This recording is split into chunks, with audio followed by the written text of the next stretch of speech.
Morning. How's everybody today? I think my job's a nuclear pep talk, so get ready. You're going to have to stand up and jump around.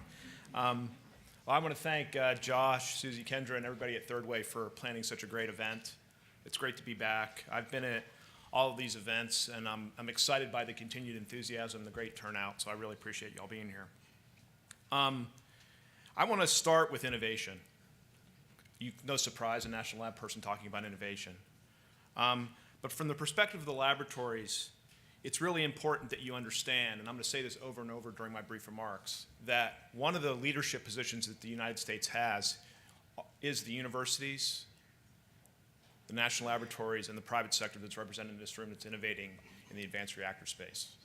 It's a tremendous opportunity for the United States to maintain our leadership and also working across all the energy sectors, working with renewables. I always say often that when I think about the energy system of 2050, it's a lot of nuclear and a lot of renewables. So how does nuclear fit into that world that's producing clean, resilient, reliable energy for the future?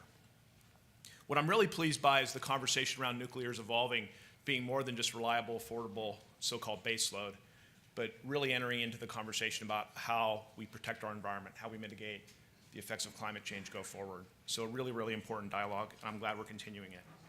I'll remind you that the commercial nuclear energy sector was actually invented in the United States. The technologies were born here in the United States. The commercial sector grew out of the United States. If you go around the world, the nuclear power plants that are powering the world, electricity around the world come from technologies that were done here. We've done private-public partnerships before. That's what enabled that growth of nuclear back post-Manhattan Project. So we're going to talk a lot today about communities, local, national, global. I would ask you to continue to think about how do we put together the right private-public partnerships like we did before. They're different looking, but we've done it before. Let's do it again. And I'd also ask you today, as we continue to have these conversations, I keep wanting to have actions come out of these things. It's great to have these conversations, appreciate everybody's engagement, but be thinking as you're listening to the conversations, how do we make things actionable? How do we take the next step? Really, really important. Because while we're sitting here talking, many across the globe, say Russia, China, and others, are actually expanding their nuclear sector and also exporting their technologies across the world. So we have to be very careful about making sure our historic advantage doesn't begin to atrophy. I don't think anybody else wants that. It's in our national security interests, it's in our economic interests, and it's in the best interests of protecting the environment to not let that happen. So what do we need to do? Well, first, we have to sustain our existing reactor fleet. We're not going to talk a lot about that today, but it's important to always remember that we have a reactor fleet that's out there that's operating, producing very reliable, resilient, clean electricity, and we need to focus on that as an important part of maintaining the commercial nuclear sector in the United States. But the advanced reactor opportunity, to me, is exciting because that allows us to think about how do we reestablish the supply value chain in the United States. But not only for domestic production, but also the export market. Because if we're exporting our technologies, our non-proliferation standards, our safety standards, and Nuclear Regulatory Commission license basis that comes with licensing technology in the United States, that is an important part of our leadership as we think about exporting technologies across the globe. As countries are thinking about expanding, I'd much rather they be building US reactors licensed by the NRC than, say, another country's reactor licensed by their regulatory authority. So we also have to continue to innovate. That requires obviously stable research funding, but more importantly, it requires the laboratories in particular, since I'm speaking from a laboratory perspective, to continue to push ourselves to be partners with the private sector, innovate with the private sector. Josh mentioned GAIN, the Gateway for Accelerated Innovation in Nuclear, a great program that was started a couple years back by people in this, John Kotek and people actually sitting in this room. I think we've made great progress with GAIN. The laboratories are really starting to evolve to understand what it means to move at the pace of business, as I like to say. But it's really, really important that we continue to push ourselves to get even better in that space, provide funding, but also become that nimble, agile partner that will allow one to do the research and development and ultimately even demonstrate and perhaps deploy reactors on government sites, for example. Building a first-of-a-kind reactor it's expensive, it's risky, and so again, working with the labs, is a really, really important part of the partnership to help us move forward. One example, you're going to hear a bit more about this in the first panel, is the partnership that the labs have formed with NuScale, who's building a light water, trying to license a light water small modular reactor technology. And they're working in partnership with utilities like Utah Associated Municipal Power Systems to build, we hope, a first-of-a-kind NuScale reactor on the site at Idaho National Laboratory. But that's an example. I think, to me, that's the first mover. It's a first mover from the perspective of getting advanced reactors moving in the United States and hopefully then also moving into export.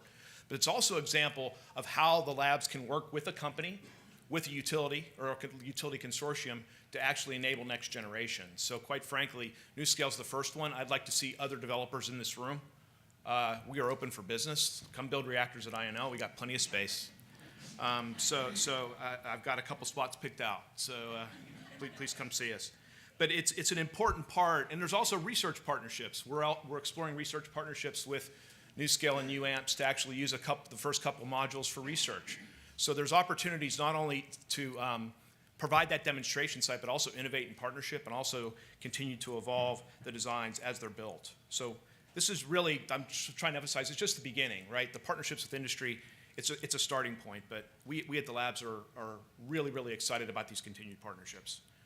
Beyond light water, I'm a big fan of small modular. I think there's a lot of opportunities for them, smaller, safe, cheaper to build, fit into the integrated energy system of the future in a much more profound way, in my opinion.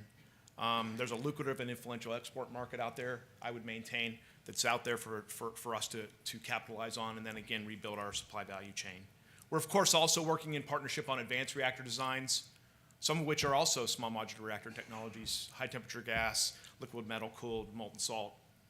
And these of course will not only fit into the electricity production market, but will also allow us to penetrate for producing energy in the transportation and also manufacturing sectors. Because if you're thinking about mitigating climate change go forward, you really have to think about not only electricity production, but also how do you penetrate the transportation and the industrial sector in a really, really profound way.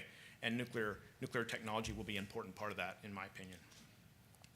We're also excited about microreactor technologies, very small reactors, and how those can actually power remote sites, military bases, other potential areas like that.